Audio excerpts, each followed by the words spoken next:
To open the lens cap, there's a little switch. You just push this up and that will open it up. To open the screen, pull here and rotate up. This only will rotate up and down. It does not fold back this way. So only rotate it up and down like that. To turn the camera on the right side, there's a little place for your thumb to press. There's a white switch. You press it in and then rotate it down. And that will turn the camera on.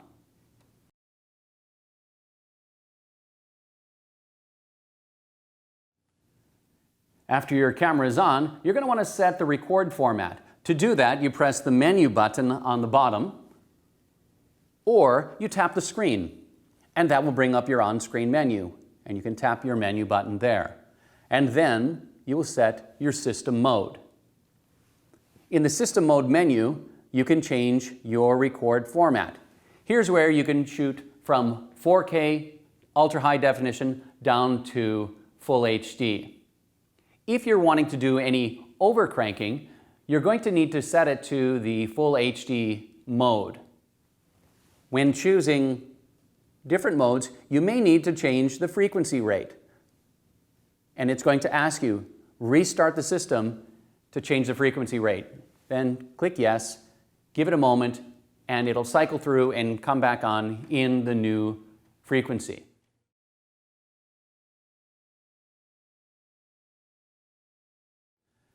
After your record mode is set, you're going to want to set your exposure. This camera has both auto and manual exposure. I'm going to be switching it to manual exposure, where I can have a lot more control over the image. When you switch it into manual, it is still in somewhat of an automatic mode. That is, the camera is still choosing the iris and the shutter for you. To get it out of those modes, you'll have to press the iris and the shutter button. But before I do that, if we take a look at the screen, you'll notice that next to the f-stop number, it says STD. That means it's actually choosing that iris for you. When I press the iris button, it goes away, and then I can adjust the iris by rotating the ring that is closest to the interior of the camera body.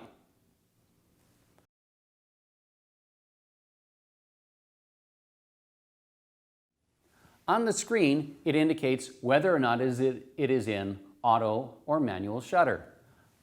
Here on the screen, you'll notice it says a shutter. That means it's in automatic shutter. To get it into the manual shutter mode, you press the shutter button. After the shutter button is pressed, then you'll notice that the shutter speed actually changed color, and you can change it by adjusting the select push set button. It's a little dial. If you're shooting at 24 frames per second, typically we will set that shutter speed to 1/48 or 1/48 of a second. By pressing that select push set button, that gives you access to the shutter speed or the gain control, as well as control over the icons.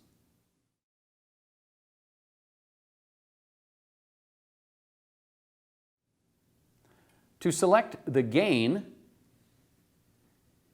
there is a switch here for low, medium, and high.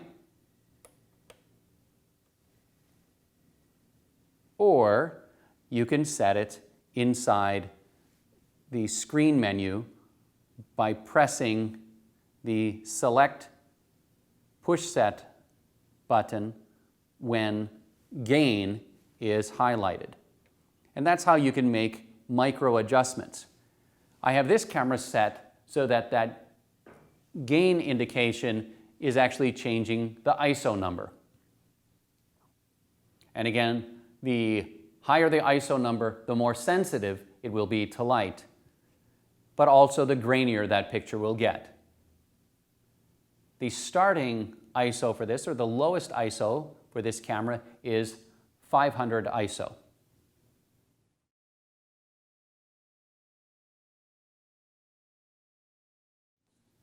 The other exposure control this camera has is a built-in ND filter. and it goes from 1/4 to 1/16 to 1/64. You would use your ND filter so that you could shoot at wide open apertures in bright conditions. And you would choose those wide open apertures to have a shallower depth of field.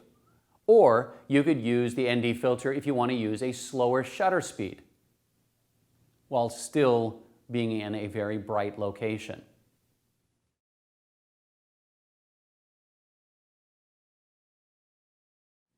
To aid you in setting your exposure, the camera has a histogram on the screen. This will give you a little bit better indication of what your exposure is like. The highlights are indicated on the right side of the histogram and the shadow on the left. By adjusting your iris, you will see that histogram shift from highlights to shadows.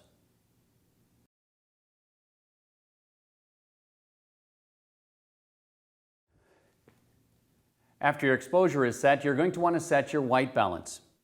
To set your white balance, you're going to need a calibrated white card, like this one here, or a calibrated gray card. This camera has 3 modes for white balance. The first mode is preset, and in that one, there are set color temperatures that you can have the camera set to. Or we can set it to mode A, and this camera I have mode A as a manual white balance mode. Or B, this camera I've programmed that B is auto white balance. Most of the time we're going to be doing a manual white balance. When getting a manual white balance, you'll want to make sure that the white card completely fills the frame inside either the viewfinder or on the screen, and that you're getting the light that is your light source striking it. And to acquire the manual white balance, you'll press this auto white balance button that's at the bottom of the front of the camera, right here.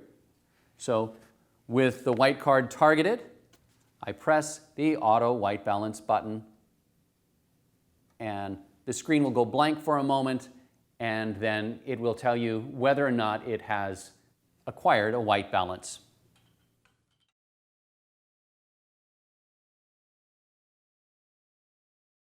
To change your focal length, that is to zoom in or zoom out, you can do so either using a servo and a button control, or right here on the lens barrel. To do it manually, switch the zoom control to manual, and then you can adjust your zoom right here on the lens barrel. To do it electronically, switch it back into servo, and then use the rocker bar either that's on the top or right here on the right side of the camera, and you can zoom in or out. You have a little bit more control over the speed with the one that's on the right. That's how you can get extremely slow creep in or creep out zoom effects, or faster ones. The top one currently is programmed to be a little slower.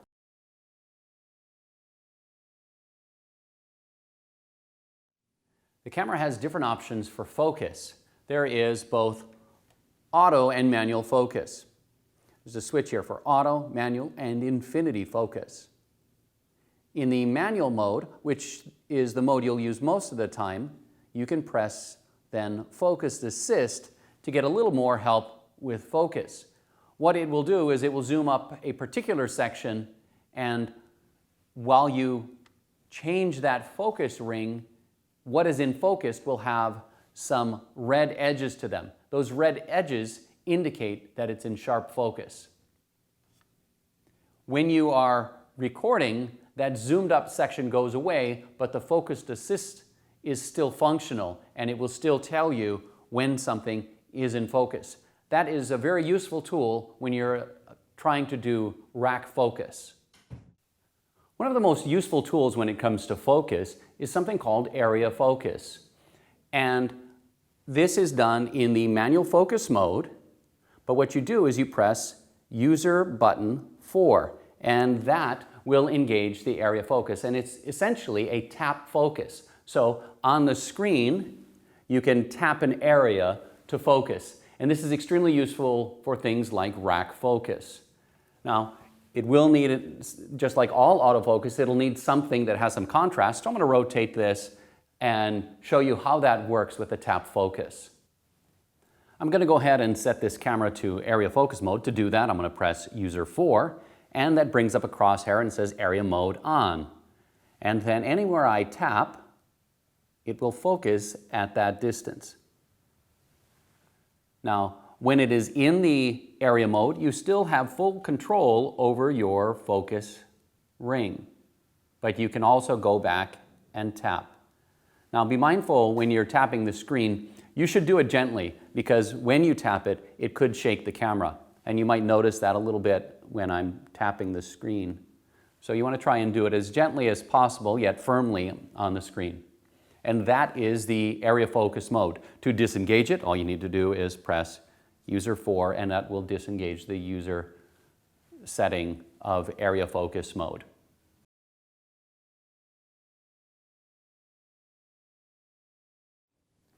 If you're going to be connecting external microphones to the camera, such as a boom microphone, you're going to do that by connecting it to one of two places. Audio input 1 here at the top on the right side, or audio input 2 at the bottom right side. To plug it in, just line up the XLR and push it in until it clicks, and it is connected. To control those audio levels, you're going to find your audio controls underneath this red hatch on the left side. Here's where you can set it for the internal microphone, input 1, input 2, as well as different levels, line level, mic level, or 48 volts. For your boom microphone, you're going to set it to 48 volts. And since I plugged this in input 1, I'm going to go ahead and set this to input 1 on my channel 1 select. And channel 1 is going to go to the left side. Because I only have one microphone set to this, I'm going to set channel 2 to input 1 as well. And here is where I can also set the different channels. Do I want them on auto or manual? Because I'm using an external microphone here, I'm going to want to choose the manual setting. And here is where I can change those volume levels for the microphone. The screen will also indicate whether or not there's clipping, and it will do so by giving you a red bar at the tail end of your volume levels. To monitor your mic levels, you can do so by plugging in headphones underneath this hatch on the right side.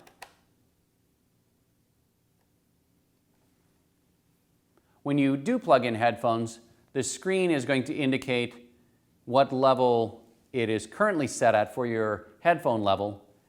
And to get out of that, you just press the menu button and you can exit out of it, and that will clear your headphone levels indication.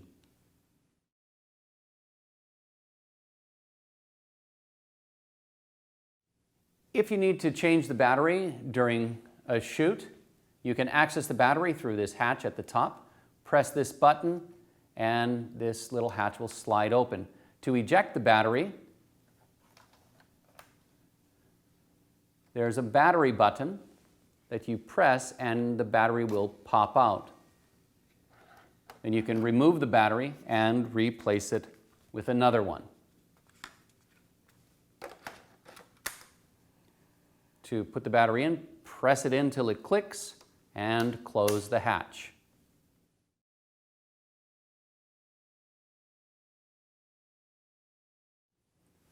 When you're ready to record, you're going to press the red button here on the right or the one on the top, and the camera will indicate on the screen whether or not it's recording with a red REC at the top. Also, the camera on the front will indicate it with a red LED light.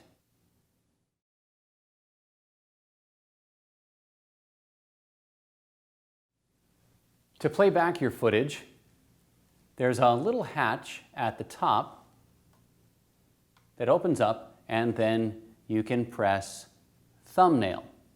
And that's going to give you little thumbnails of what you have filmed on the camera. Different ways to look at it.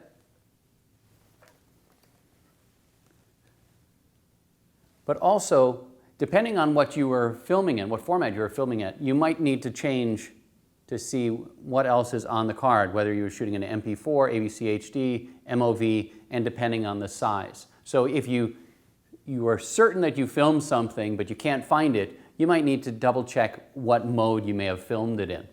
But that is the thumbnail button. If you are already playing something back, you need to stop it prior to getting out of the thumbnail mode to go back into camera mode.